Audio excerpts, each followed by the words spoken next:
Bon, bah là, cette vidéo, c'est suite à la demande d'un abonné qui voulait un avis sur ce film, le 13e guerrier, avec Antonio Banderas.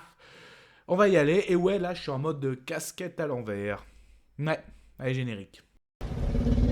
Soit on meurt en héros, soit on vit assez longtemps pour se voir endosser la peau du méchant. Pour ce genre de choses, il existe des hommes comme moi. Il t'arrive de saigner. Vous pouvez respirer. Vous pouvez cligner des yeux. Vous pouvez pleurer. M'a ramené le conduit, celle-là. Maintenant que j'ai votre attention, Accroche-toi, petit. Du coup, comme dit dans l'intro, on va parler du film Le 13e guerrier, disponible sur la plateforme Disney+, si ça vous intéresse. Donc du coup, je vais aller directement avec le synopsis, puis après, qu'est-ce que je retiens de ce film.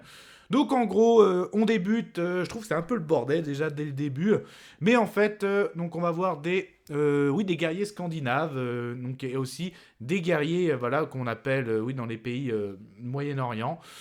Donc ils sont une petite rencontre suite à une excursion de Drakkar, et à un moment, il y a une cérémonie, et une dame lui dit il faut 13 guerriers, donc il y a bien les 12 scandinaves, parce qu'il y a une menace, mais le 13e, ça va être notre Antonio Banderas. Eh bah oui, donc imagine si tout le monde repart, ah bah au revoir, ah bah non, non, non, donc... Et en fait, pour aller faire un combat contre des créatures un peu mystiques, et d'ailleurs, quand ils partent faire le combat, bah oui, donc ils vont se retrouver face à ces fameuses créatures. Voilà, un petit peu. Voilà, en gros, tu es l'élu, tu viens avec nous, on va se battre. Du coup, donc là, ça va être full spoiler, vu qu'il est sorti donc il y a certains moments, donc ouais, il y a presque 20 ans, même plus de 20 ans d'ailleurs. Du coup, ce que je retiens, ouais, donc Antonio Banderas, je trouve que c'est pas son meilleur film non plus. Moi, je l'ai vu en VF, sa VF, elle est pas ouf non plus, elle est même pas terrible. Je l'ai dit dès le début, c'est un peu le bordel, toutes ces cérémonies, tout ça.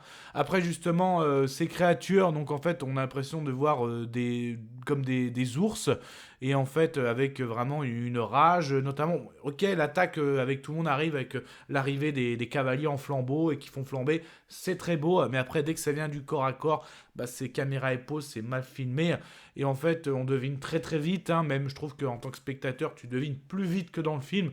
Bah oui, en fait, ce sont les fameux guerriers, tu sais, qui mettaient les peaux d'ours. Donc c'est pour ça, au début, ça leur fait peur. C'est ça qui a créé la terreur. Mais après, voilà, c'est pas ouf. Donc Antonio Banderas, durant un combat, il découvre justement, non, ce sont des hommes, ce sont des hommes. Et donc après, justement, ils veulent, ils se comportent comme des ours. Donc ils doivent aller dans une caverne. C'est le cas, ils trouvent la caverne. Donc là, ils vont aller, en gros... tuer la reine, qui ressemble un peu à l'Enchanteresse dans ce Suicide Squad.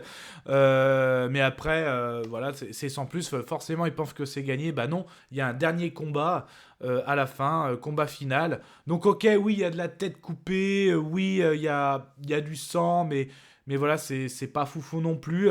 Même si vous êtes fan de Vikings, oui, on parle du Valhalla, mais c'est pas non plus très, très en profondeur. Pareil pour un guerrier, pardon, qui viendrait du Moyen-Orient, c'est pas très en profondeur non plus. Ça aurait pu faire une belle alliance, mais non, franchement, voilà. Donc je suis désolé, on m'a demandé mon avis, je le donne. Non, j'ai pas trop aimé ce film. Je pense que vous l'avez peut-être déjà remarqué par rapport à ce discours. Mais bon, après, chacun peut faire son propre avis.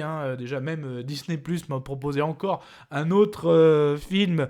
J'ai pas retenu le nom, mais en gros, j'ai vu le synopsis vite fait. C'était un Scandinave élevé, en gros, par des Indiens.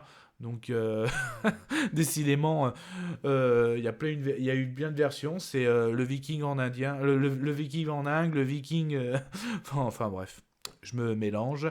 Mais bon, voilà, c'était mon petit avis sur le 13e guerrier, comme a été demandé. En tout cas, prenez soin de vous, que ce soit devant une plateforme de streaming, tout type d'écran. Kenavo. Je vous souhaite une agréable soirée. Désolé pour le bordel. Au revoir.